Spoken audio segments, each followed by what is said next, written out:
America, the land of the free and home of the brave, finds itself increasingly fractured. Political polarization, once a topic of hushed whispers, now dominates headlines and dinner-table conversations alike. We are a nation divided, split along ideological lines that seem to grow deeper with each passing election cycle. The symptoms of this division are all around us, from the vitriol spewed on social media to the gridlock that paralyzes our political institutions.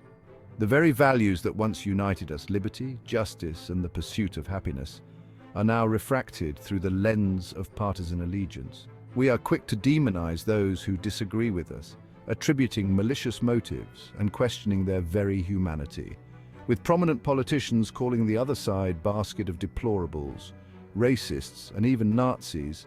This has gone to deepen the divide and radicalize the impressionable among us. This is not the America our founding fathers envisioned. They understood the importance of robust debate and dissent, but they also recognized the need for unity and shared purpose. The Constitution, with its intricate system of checks and balances, is a testament to their belief in the power of reasoned discourse and the necessity of finding common ground. The question before us today is not whether we can eliminate our differences. That is both impossible and undesirable in a constitutional republic. The true challenge lies in rediscovering our capacity for civil discourse, in learning to disagree without being disagreeable, without the violence, and in finding ways to bridge the chasm that threatens to swallow us whole. We are on the verge of tearing this country apart. The future of our republic depends on it. Nowhere is America's political divide more evident than in the heated debates surrounding a handful of key social and political issues. These issues, often deeply personal and intertwined with our core values, have become battlegrounds in the culture wars, further exacerbating the chasm between left and right. Abortion, perhaps the most polarizing issue of our time, pits the right to life against the right to bodily autonomy.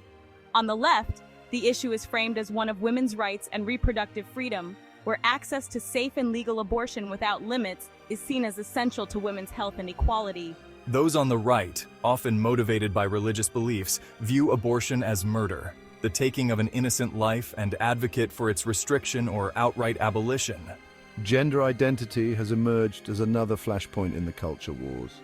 The left champions the rights of transgender individuals, advocating for their right to self-identify and for legal protections against discrimination.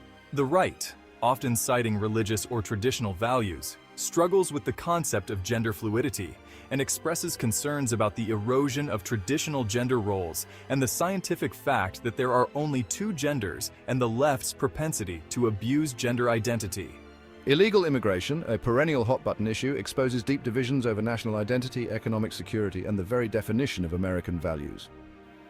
The left tends to view immigration through a humanitarian lens, advocating for compassionate policies that welcome immigrants while ignoring the legal citizens already here.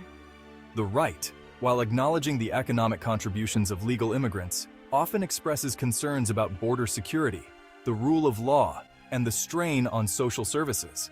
A country without a border is not going to be a country for very long.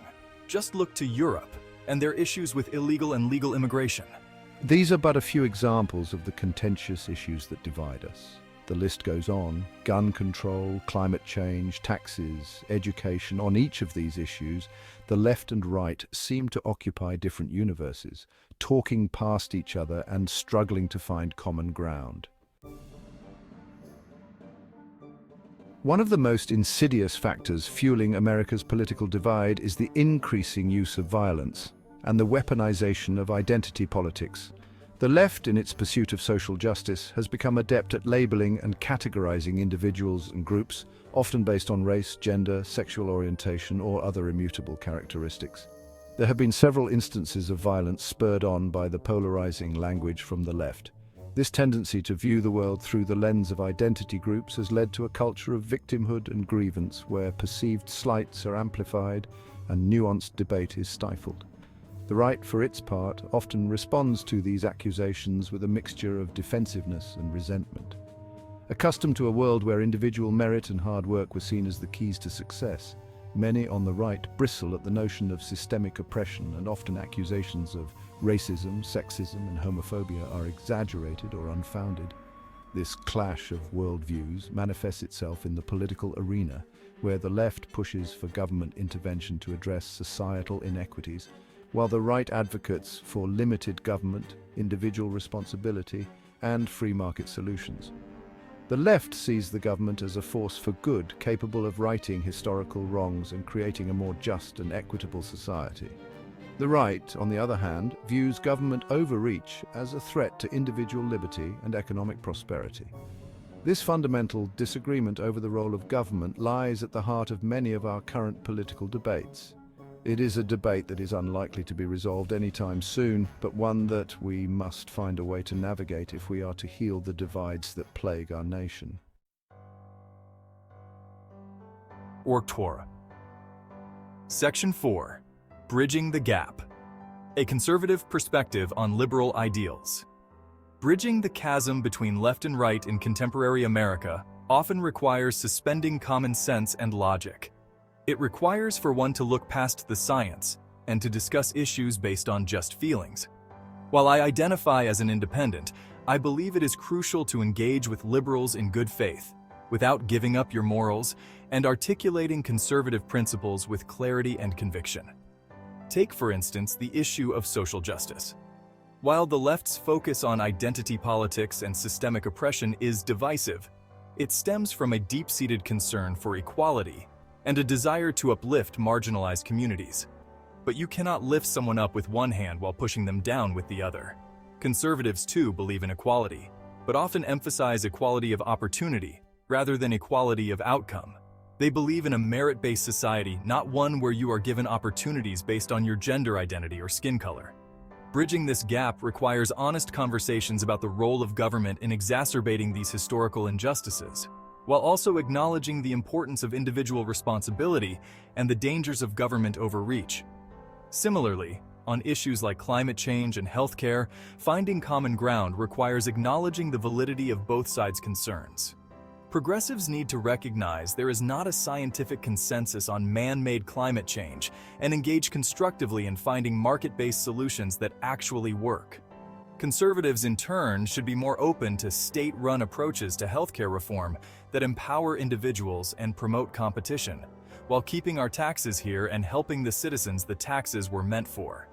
The key lies in moving beyond caricatured portrayals of the other and engaging in respectful dialogue, grounded in facts and logic. This requires both sides to abandon the language of outrage, violence, and demonization that has come to define our political discourse. Section 5. The silent majority caught in the crossfire. As the political fringes on both sides grow increasingly vocal and entrenched in their positions, a vast majority of Americans find themselves caught in the crossfire. This silent majority, often characterized as moderate, centrist, or simply disillusioned with the partisan rancor, yearns for a return to civility, common sense, and a focus on the issues that truly matter. They are the small business owners struggling to keep their doors open amidst economic uncertainty. The parents worried about the quality of their children's education, and the families simply hoping to live their lives free from the constant barrage of political vitriol. They are tired of the gridlock in Washington, D.C., the partisan bickering, and the seemingly endless cycle of outrage and division.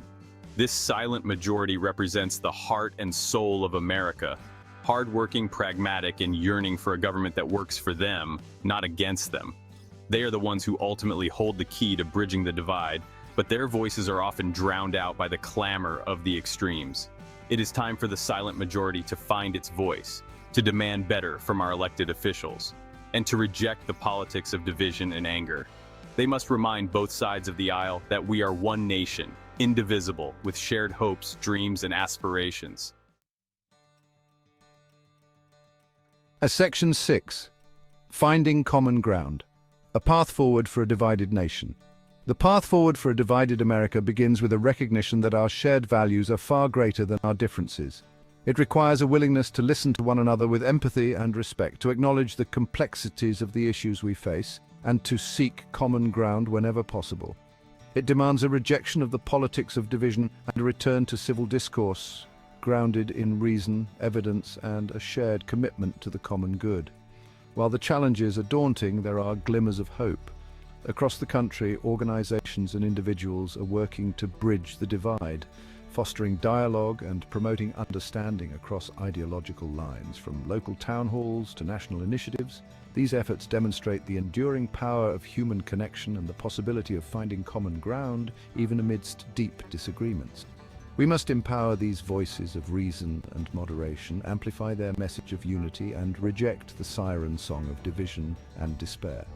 The future of our nation depends on our ability to rediscover our shared humanity, to embrace the traditional principles that built this country, and to work together towards a more perfect union. Let us as Americans summon the courage to bridge the divides that separate us, to heal the wounds of polarization, and to build a future worthy of the sacrifices of those who came before us. The time for action is now. The fate of our republic hangs in the balance. If you found this video insightful, please like, subscribe, and comment below. Your engagement helps us continue the conversation. Keep your head down and your powder dry.